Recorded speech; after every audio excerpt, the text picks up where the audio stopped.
Américas no Ar. Oferecimento Uninter. A melhor faculdade para brasileiros nos Estados Unidos. Acesse uninteraméricas.com e inscreva-se já. Vida Máxima Account. Orientação especializada e suporte para sua legalização nos Estados Unidos. Seu futuro é agora. Use o código VIDARECORD e ganhe uma consultoria grátis. Brasileira com status irregular ligada à porta-voz da Casa Branca é presa pelo ICE em Massachusetts.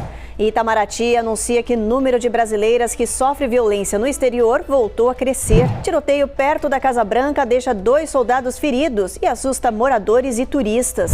Caso de brasileira que fugiu de casa na Flórida por relacionamento online expõe perigos virtuais. E você vai conhecer o brasileiro que criou uma tecnologia que identifica malas de mão irregulares nos aeroportos.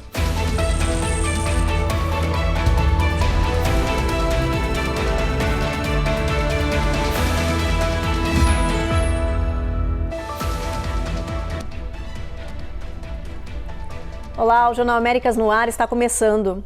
Uma brasileira com vínculos familiares com a secretária de imprensa da Casa Branca foi detida por agentes de imigração em Massachusetts. Ela estava irregular aqui no país e agora enfrenta processo de deportação. Bruna Caroline Ferreira é mãe do sobrinho de Caroline Leavitt, a porta-voz da Casa Branca. A brasileira está sob custódia do ICE desde o dia 12 de novembro. Bruna foi presa nos arredores aqui de Boston, em Massachusetts, acusada de permanecer irregularmente no país por mais de 2 décadas. Segundo o Departamento de Segurança Interna, ela entrou nos Estados Unidos com visto de turista em 1998 e deveria ter saído em 1999. Há também suspeita de histórico de agressão envolvendo o nome de Bruna. A defesa contesta as acusações e afirma que Bruna foi beneficiária do programa DACA, que protege jovens trazidos ainda crianças e que está sob processo legal para obter cidadania. A prisão ocorreu quando ela seguia para buscar o filho de 11 anos que vive com o pai em New Hampshire, Michael Leavitt, que é irmão da porta-voz do governo.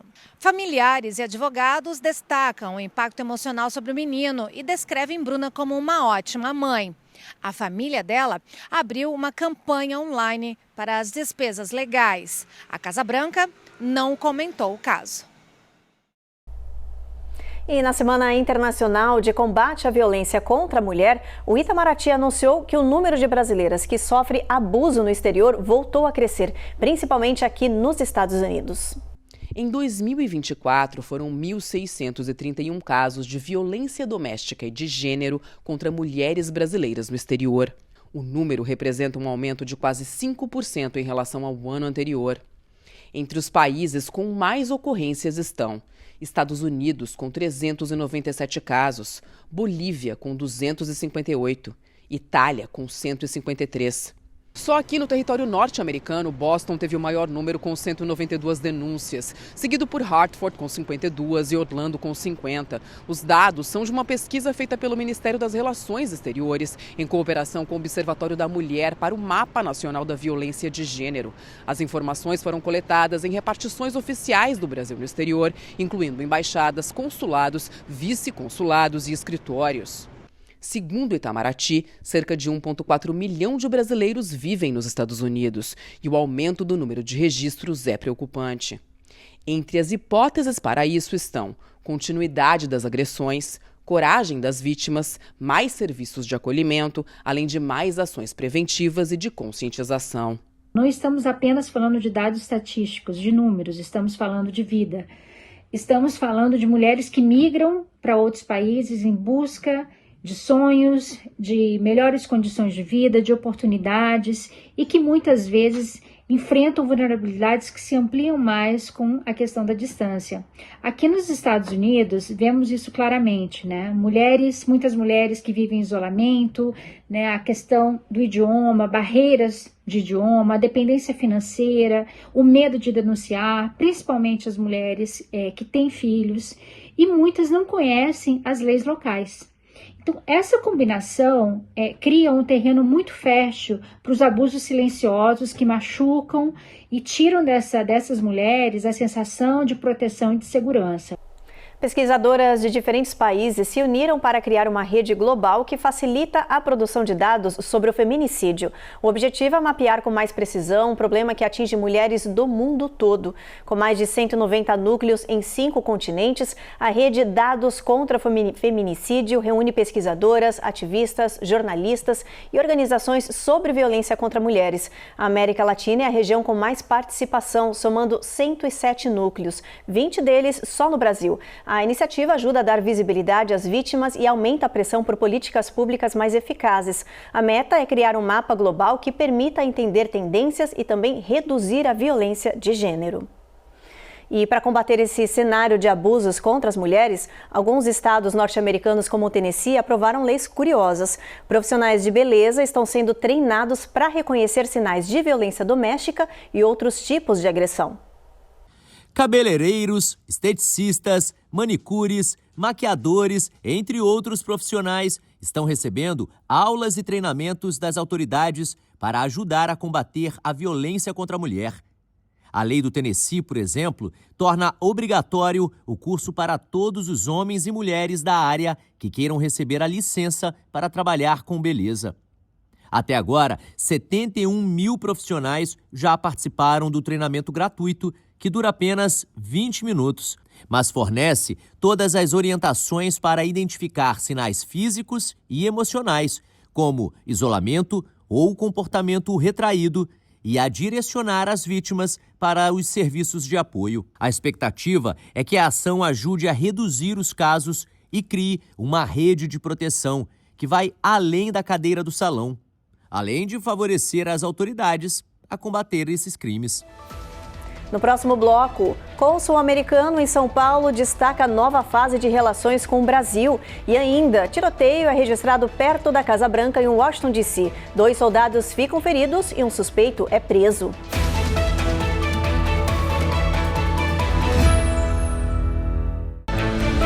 Américas no ar. Oferecimento EasyPag. Compra inteligente para imigrantes. iPhone desbloqueado, parcelado, só com passaporte. Landfi. Envie dinheiro rápido e fácil para o Brasil.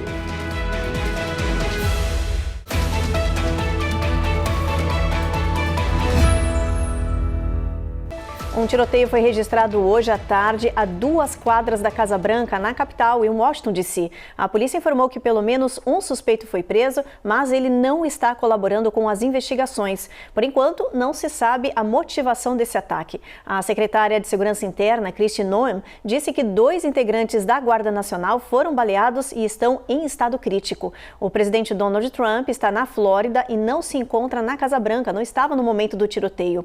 Tropas da Guarda Nacional de vários estados vêm patrulhando a capital há meses como parte de uma operação federal de combate ao crime. E o repórter Matias Brotero acompanhou essa movimentação nas ruas da capital e mostrou o clima de tensão logo após o tiroteio. Vamos ver. Olá a todos que nos acompanham aqui no Américas no Ar. Eu estou a cerca de 2 quadras de onde ocorreu o ataque na capital federal dos Estados Unidos, Washington, D.C. A situação por aqui é bastante tensa. Nós, da imprensa, estamos limitados a ficar atrás desse cordão amarelo aqui, os pedestres também. Poucos carros que estavam estacionados ainda podem deixar a região, mas o local onde aconteceu o ataque está completamente isolado. Nós estamos a cerca de 400 metros da Casa Branca. Está aqui para o meu lado direito, inclusive a Casa Branca entrou em estado de alerta vermelho, que significa potencial risco à vida. Esse nível agora foi rebaixado para laranja, que indica alto risco, mas não necessariamente risco de vida. Bem, agentes do Serviço Secreto foram espalhados pela capital federal, estão em alerta, inclusive estiveram em alerta para remover pessoas se fosse necessário, e o presidente dos Estados Unidos, Donald Trump, já se posicionou. Ele fez um pronunciamento nas redes sociais, chamou o atirador de animal e disse que ele pagará um preço muito alto. Bem, o aeroporto aqui da região, o Aeroporto Nacional Ronald Reagan, ficou com as operações suspensas por motivos de segurança, de acordo com a Administração Federal de Aviação. E, por enquanto, essa é a situação. A gente segue atualizando minuto a minuto exatamente o que está acontecendo aqui no momento. A polícia pede, né, constantemente para que nós deixemos, para que a gente se mova aqui um pouco para os carros poderem deixar, para os carros poderem sair, mas a expectativa é de que sim, autoridades façam coletivas de imprensa e declarações para atualizar toda a situação e para a gente entender os detalhes em que contexto esse tiroteio aconteceu tão próximo da Casa Branca. De Washington, D.C., Matias Brotero para o Américas no Ar. O presidente Donald Trump anunciou uma iniciativa estratégica dos Estados Unidos na área de inteligência artificial. A chamada Missão Gênesis promete ampliar a capacidade do governo americano em pesquisa científica e tecnológica, com foco em manter uma vantagem sobre a China em setores decisivos. Trump assinou a ordem executiva que determina o Departamento de Energia criar uma plataforma integrada de inteligência artificial. O sistema vai reunir supercomputadores, bancos de dados federais e centros de pesquisa, com operação prevista para começar em até 9 meses. A Casa Branca também quer impedir regulações estaduais sobre IA, ameaçando cortar recursos federais de quem insistir em legislações próprias. O plano prevê parceria com universidades, laboratórios e empresas privadas e já atraiu até investimentos milionários de Big Techs. A Amazon anunciou até 50 bilhões de dólares para ampliar a infraestrutura de IA e supercomputação do governo americano, com o início previsto para 2026. A iniciativa reforça a estratégia dos Estados Unidos de acelerar avanços em áreas como energia nuclear, semicondutores, biotecnologia e computação quântica. O cônsul-geral dos Estados Unidos em São Paulo, Kevin Murakami, falou sobre uma era de ouro nas relações entre Brasil e Estados Unidos. Ele convidou empresas brasileiras a investirem mais no mercado norte-americano. Murakami disse que, apesar das diferenças bilaterais, o encontro entre os presidentes Lula e Trump na Malásia marcou um novo momento para reduzir tarifas e abrir novas negociações. Recentemente, Trump removeu uma sobretaxa de 40% sobre produtos agrícolas brasileiros, como carne, café e frutas. O Brasil tenta agora ampliar esse benefício para os bens industriais. Murakami destacou que mais empresas brasileiras estão investindo aqui nos Estados Unidos e que o país oferece infraestrutura e incentivos para novas parcerias. Segundo o cônsul-geral dos Estados Unidos em São Paulo, mais de 3 mil empresas americanas investiram 226 bilhões de dólares no Brasil. No dia 27 de janeiro, uma delegação de 10 estados norte-americanos irá a São Paulo para apresentar novas oportunidades de investimentos. No Oriente Médio, mais de um mês após o acordo da primeira fase de cessar-fogo, continuam os esforços para resgatar os reféns israelenses mortos em Gaza. Enquanto isso, o governo de Jerusalém deu início a uma grande operação contra o terrorismo na Cisjordânia. Vitor Larregina tem as últimas informações.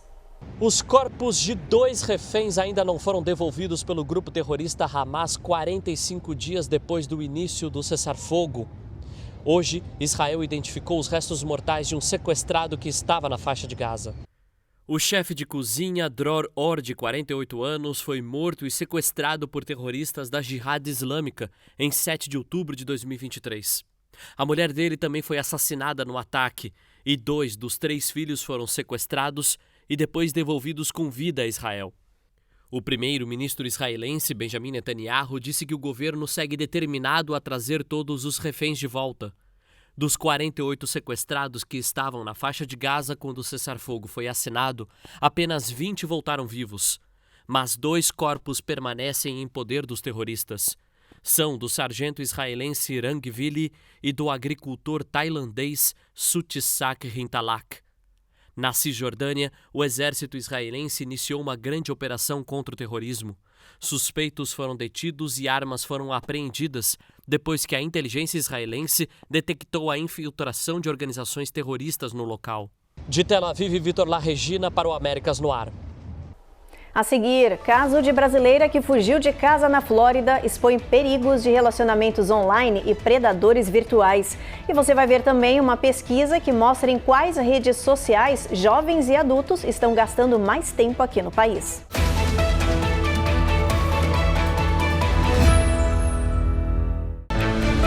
Américas no Ar. Oferecimento Uninter. a melhor faculdade para brasileiros nos Estados Unidos. Acesse o ninteraméricas.com e inscreva-se já.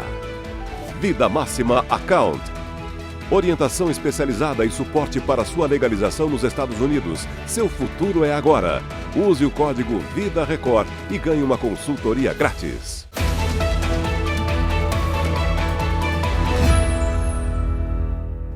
Na Flórida, o caso de uma brasileira de 18 anos que fugiu de casa para se encontrar com um rapaz que ela conheceu na internet levantou um alerta na nossa comunidade sobre os riscos do mundo digital e do alto número de jovens que ficam expostos a predadores online.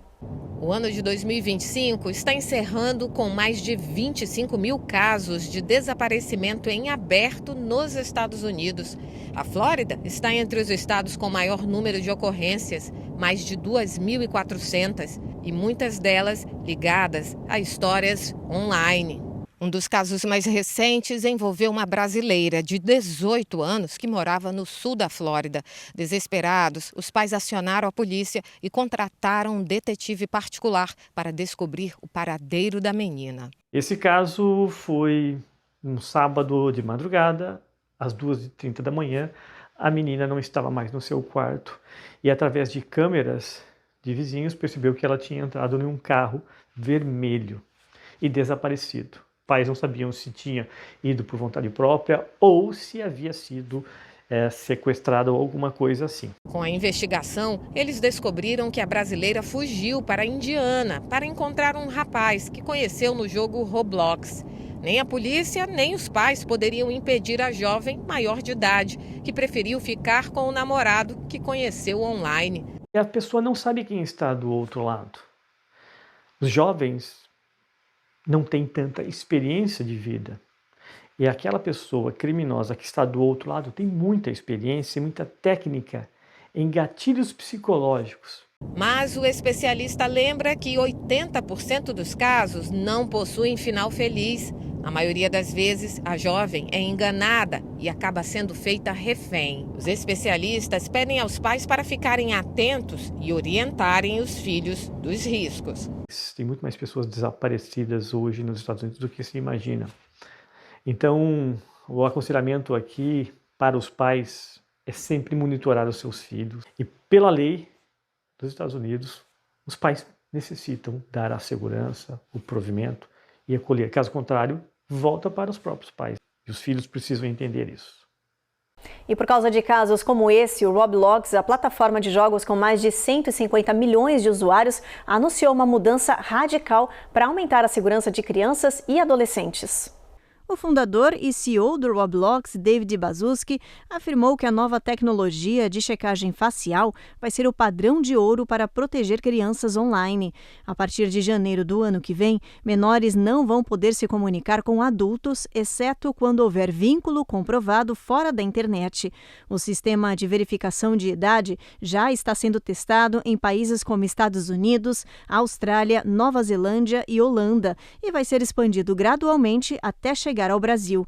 A tecnologia vai classificar jogadores em 6 faixas etárias, limitando interações a pessoas de idades similares. Segundo a empresa, crianças a partir de 9 anos vão ter que fazer uma selfie em vídeo para confirmar a idade ou apresentar um documento oficial.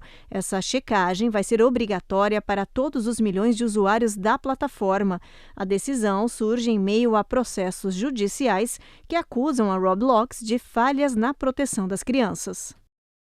Uma nova pesquisa mostra quais redes sociais estão dominando o tempo da população aqui nos Estados Unidos. O levantamento do Pew Research Center, com mais de 5 mil pessoas, revelou que 84% usam o YouTube. O Facebook aparece em segundo lugar, com 71%, enquanto metade dos entrevistados disse usar o Instagram.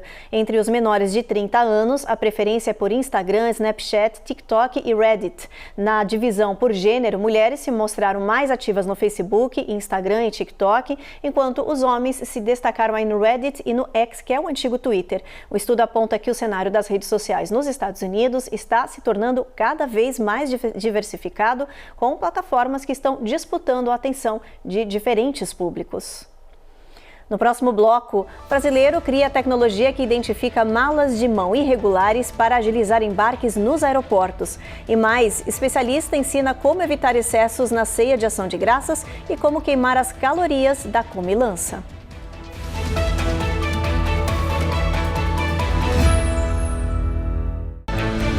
Américas no ar. Oferecimento EasyPag. Compra inteligente para imigrantes. iPhone desbloqueado, parcelado, só com passaporte. Landfi. Envie dinheiro rápido e fácil para o Brasil.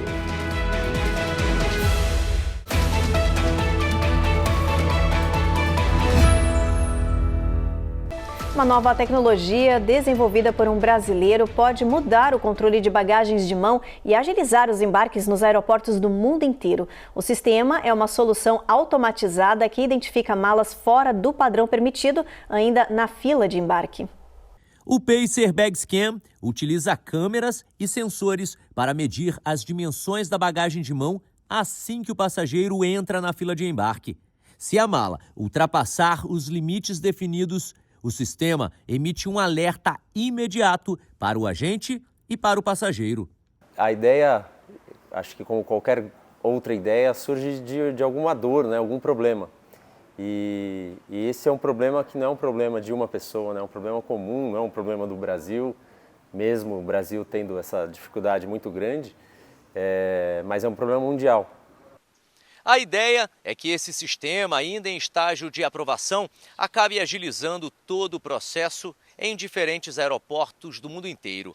Normalmente, as bagagens irregulares de mão são um dos principais motivos de atrasos das decolagens e também das perdas financeiras para as companhias aéreas. Testes realizados em aeroportos do Brasil mostraram que 6,8% das bagagens de mão estão atualmente fora das dimensões corretas. Ela pode ser utilizada de várias maneiras, né? A gente desenvolveu um totem, que está aqui ao meu lado, que ele pode ser colocado ali, por exemplo, no gate, né? Então, onde quem cuida ali do embarque pode utilizar dele para fazer esse monitoramento de quem está com as bagagens acima do padrão, em quantidade também, além do permitido. E também pode ser usado em outros pontos de contato, como, por exemplo, antes ali da inspeção de segurança, né?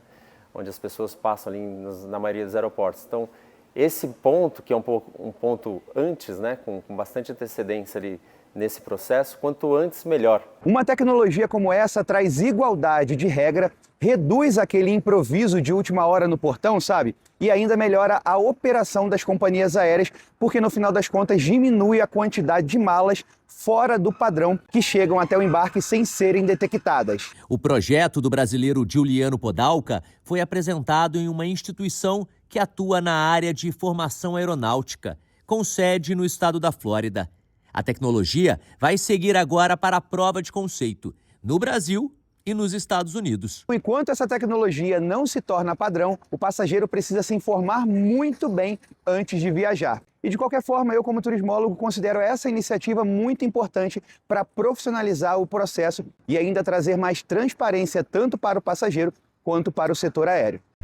Vamos dar uma olhadinha na nossa tabela, ver como é que vai estar o clima amanhã no Thanksgiving. Vamos lá? A gente começa aqui por Boston, com tempo encoberto. Tem previsão de chuva ao longo do dia, com mínima de 48. Nova York, o mesmo cenário, mínima de 44. Vai chover em toda essa região. Charlotte, a mínima de 47. Atlanta tem sol entre nuvens, vai chover ao longo do dia, com um pouquinho de sol aparecendo. O mesmo cenário em Jacksonville. Miami, a gente tem também chuva aí ao longo do dia, com sol, mínima de 71 graus. San Antônio, o sol vai brilhar forte, única região onde o sol não tem nuvens aí nessa região, o sol vai brilhar bastante, máxima de 70, mínima de 52. El Paso, mínima de 44.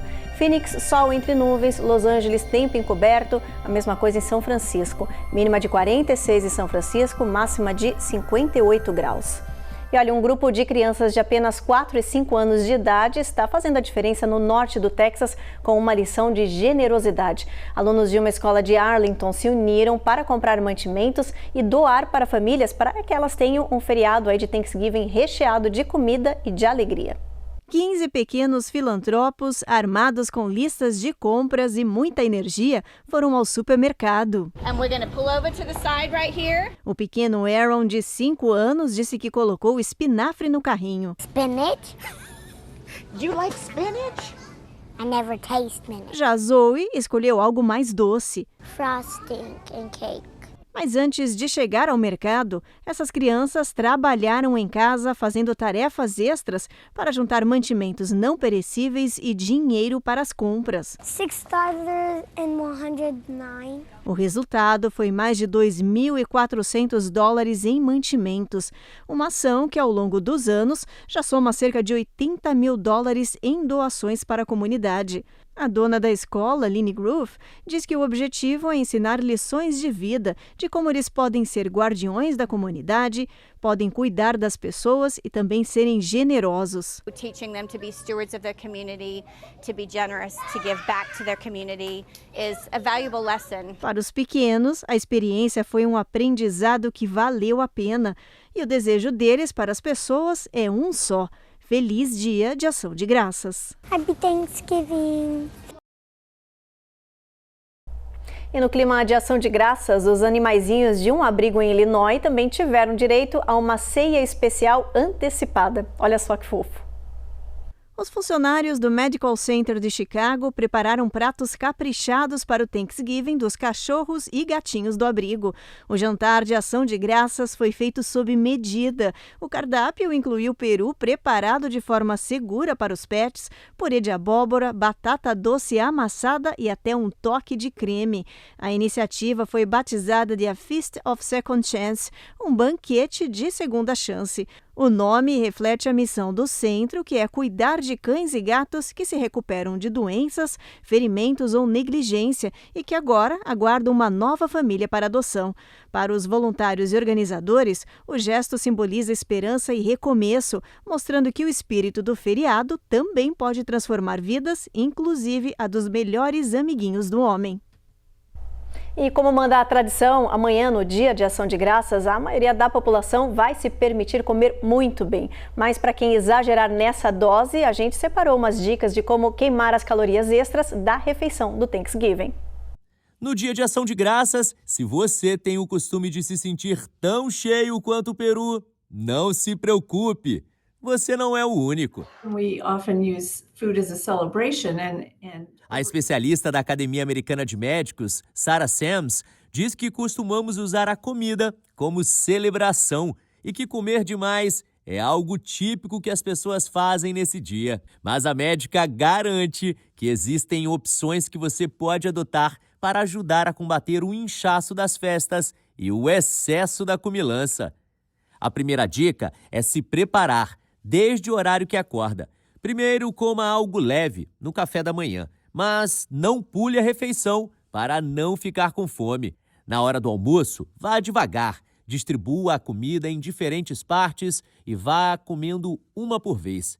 Isso engana o cérebro e o estômago. A doutora Sarah diz que é importante saborear o peru e outros pratos com pausas entre as garfadas para ter tempo para o corpo digerir e o cérebro processar a sensação de saciedade. And to let your body catch up and your brain to catch up with that sense of feeling full. Não esqueça de se manter hidratado e evite o famoso cochilo depois da comida. Principalmente depois de uma refeição farta, se você se deitar, é mais provável que tenha refluxo ácido e dificuldade para digerir, explica a médica. No lugar da soneca, Sarah sugere uma caminhada leve para acordar e ajudar a digerir a comida. E o Jornal Américas no Ar termina agora. A gente agradece a sua companhia e te espera na próxima edição. Feliz Thanksgiving para vocês!